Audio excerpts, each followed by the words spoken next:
Bérez, a todos los asistentes a este foro, especialmente al doctor Eduardo Bérez, a la revista Semana, a RCN. El doctor Bérez me dijo que me centrara sobre unos temas específicos, que era la LO, el tranvía y el metro al mismo tiempo, SITP Transmilenio y la gestión del tráfico. Bueno, a mí me hubiera gustado hablar de otras cosas también, como la peatonalización. Por ejemplo, de la séptima, que se quedó en obra gris, iba a tener 3 tramos y solo se aplicó la peatonalización al primer tramo.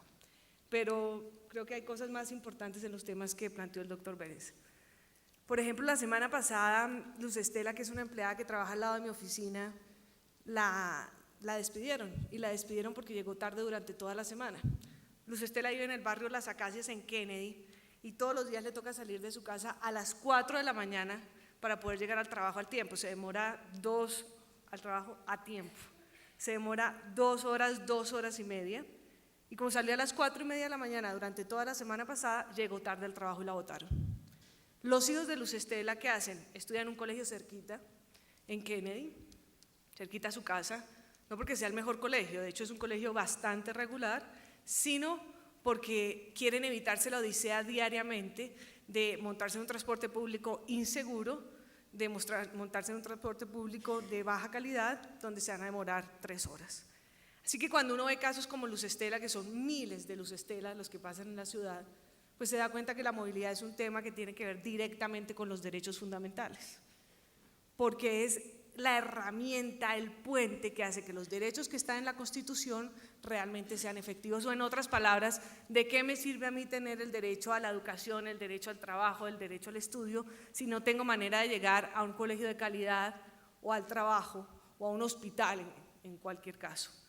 Y por el otro lado, el tema de movilidad cobra importancia porque está directamente relacionado con valores fundamentales como la libertad y la igualdad de oportunidades, que es a lo que tiene que tender la ciudad. Una ciudad como Bogotá lleva años castigando el futuro de los niños, porque del lugar donde nace un niño depende su futuro. Entonces el niño de Chapinero tiene un futuro y el niño de Bosa o el niño de Usme tiene otro futuro, y en eso también tiene que estar relacionado el tema de la movilidad. Así que este tema es un tema que debe responder a políticas serias, argumentos técnicos, tomarse decisiones técnicas y no decisiones politiqueras. No es la discusión del cerebro o el cemento, sino es una discusión complementaria que debe obedecer a criterios técnicos para que los derechos fundamentales que se garantizan, o por lo menos están escritos en la Constitución, realmente sean efectivos. ¿Cómo está la ciudad hoy? Pues caótica, pero pongamos ese caos en números. La velocidad promedio de la ciudad es de 23 kilómetros por hora. En el año 2003 la velocidad de la ciudad era de 32 kilómetros por hora. Entonces la pregunta es, bueno, no, es que están entrando muchos carros, 110.000 carros al año, un promedio de 300 carros al día. Comparémonos, no nos quedemos en lo que nosotros pensamos. ¿Cómo están esos carros en Latinoamérica? Ciudades como Sao Paulo tienen 400 carros por cada 1.000 habitantes, en Ciudad de México tienen 380, en Caracas 260 carros por cada 1.000 habitantes, en Santiago de Chile 160 carros por cada 1.000 habitantes, en Bogotá 180, por debajo del promedio de Latinoamérica. Lo que pasa es que también van aumentando vías para mantener un indicador que existe, que es número de kilómetros por carros. El de Bogotá hace unos años, en el 2003 era de 0.1, hoy está en 0.05. ¿Por qué? Todos lo sabemos. En los últimos 8 años se han hecho obritas como la avenida Comuneros, que son 10 cuadritas, o llevar la 63 de la Boyacá hasta el aeropuerto, 15 cuadritas. Entonces no es solo un tema de que se han metido muchos carros, sí, y estoy de acuerdo en que tenemos que priorizar el transporte público, pero comparémonos para decir realidades. ¿Qué entonces está pasando? Que quienes más sufren son las personas más pobres de la ciudad, que son las que más tienen que pagar por el transporte público y mayor tiempo tienen que estar en él. Así que las soluciones deben ser de un plan de choque. ¿Cuáles ideas? ¿Qué debería estar haciendo el alcalde? Primero, un centro de control vial. Un centro de control vial que centralice la semaforización de la ciudad y la tecnifique, con software abierto o con software cerrado, pero que lo haga. ¿Y eso qué significa?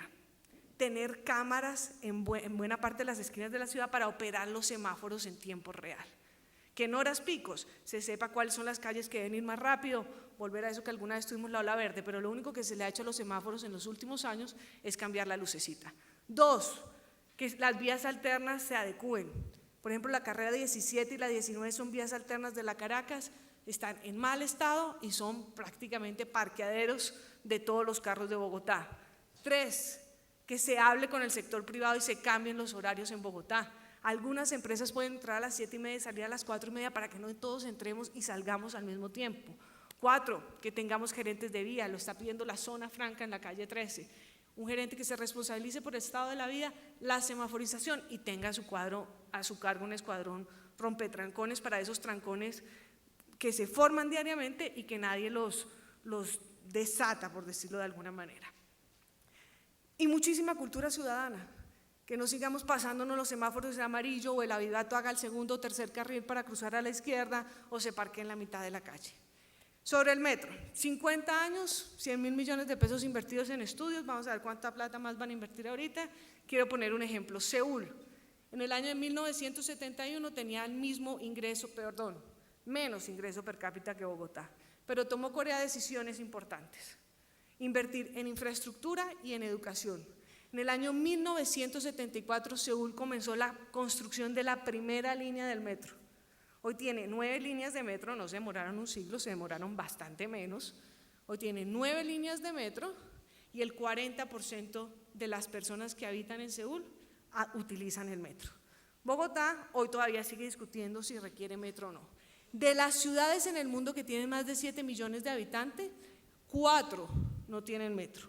Kinshasa en Congo, Dhaka en Bangladesh, Lagos en Nigeria y Bogotá en Colombia.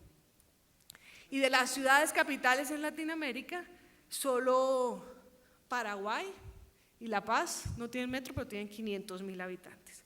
¿Por qué un metro? Porque tiene mayor capacidad, obviamente es amigable al medio ambiente y porque tiene mayor velocidad. ¿En dónde? Todos los estudios muestran que tiene que ser en el corredor oriental, porque el corredor oriental tiene 80.000 pasajeros hora sentido, mientras que el corredor occidental tiene 60.000 pasajeros hora sentido. ¿En dónde? En el corredor oriental. ¿Qué decía el estudio de Senner? El estudio de Senner decía varias cosas, tenía 10 líneas de metro, es cierto, de metro, no de tranvía, es cierto. Decía que en la séptima era el único sitio donde no se puede construir un metro subterráneo, es decir, descarta la séptima para metro, porque ahí termina la montaña y el suelo es muy rocoso, en el resto